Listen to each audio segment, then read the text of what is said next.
नमस्कार, आरपी किचनमध्ये आपलं स्वागत आहे। तर मी इथे एक शॅम्पूची पुडी घेतलेली आहे आणि एक पंती घेतलेली आहे। तर आता दिवाळी तर शिल्लक राहिलेल्या पंत्या किंवा इकडे तिकडे फेकून देण्यापेक्षा तुम्हाला एक इथं उपयोग दाखवणार आहे या पंतीचा। आणि इथे एक शॅम्पूची पुडी पण घेतलेली आहे, कोणतीही घेतली तरी चालते। आता याचा एक कोपरा कट करून घेतलेला आहे। आता ही शॅम्पूची पुडी या पंतीत ओतायची आणि या प्लेटमध्ये पालती घालायची आणि एकदम बारीक असा ह्याचा चुरा करून घ्यायचा आहे। तुम्ही फरशीवर पण असा चुरा करू शकता।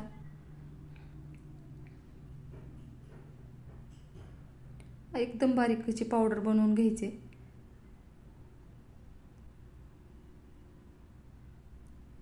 आता इथे एकदम बारीक अशी पावडर झालेली आहे, बघू शकता। आता या पावडरचा उपयोग तुम्हाला दाखवणार आहे। आता ही जी पावडर आहे ती या लिंबाच्या फोडीवर किंवा घासणीवर घ्यायची आणि असं पितळाचे आणि तांब्याचे भांडे स्वच्छ करून घ्यायचे। तुम्हाला लिंबाची फोड वापरायची नसली तर प्लेन घासणी घेऊ शकता तुम्ही। हिरवी घासणी घेतल्यावर ह्याच्यावर पावडर घेऊन घासल्यावर पण एकदम स्वच्छ असे पितळाचे आणि तांब्याचे भांडे होतात। तर मी आता याला नुसतं पावडरनच घासणार आहे, लिंबाची फोड बाजूला ठेवलेली आहे। तर एकदम स्वच्छ भांडे निघालेत, हात पण खराब होणार नाहीत या पावडरने। आणि तुम्ही ही पावडर एकदम बारीक करून वर्षभर पण वापरू शकता, वाळवून ठेवून। एका डब्यामध्ये वाळवून ठेवून भरून तुम्ही ही रोज पण भांडे घासायला वापरू शकता। अशा पद्धतीची पावडर बनवलेस एक शॅम्पूची पुडी टाकायची आणि वाळवून ठेवायचं। आता तुम्हाला ही एकदम स्वच्छ झालेलं घासून तुम्हाला मी धुवून दाखवणार आहे पाण्याने। तर बघू शकता एकदम स्वच्छ असं भांडं निघालेलं आहे।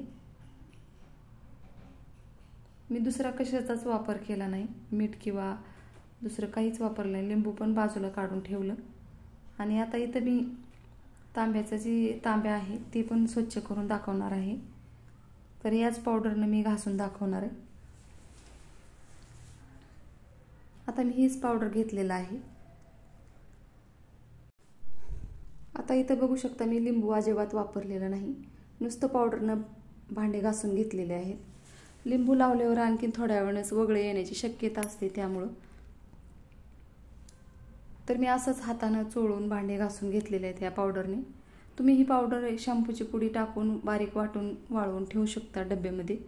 आता एकदम स्वच्छ असा ही तांब्याचा तांब्या झालेला आहे, याला धुवून दाखवते तुम्हाला। तर इथं बघू शकता एकदम छान असे भांडे झालेले आहेत, अजिबात पितांबरीचा वापर केला नाही मी। याच पद्धतीने भांडे घासून एकदा नक्की बघा। माझ्या चॅनलला सबस्क्राईब करा। व्हिडिओ बघितल्याबद्दल धन्यवाद।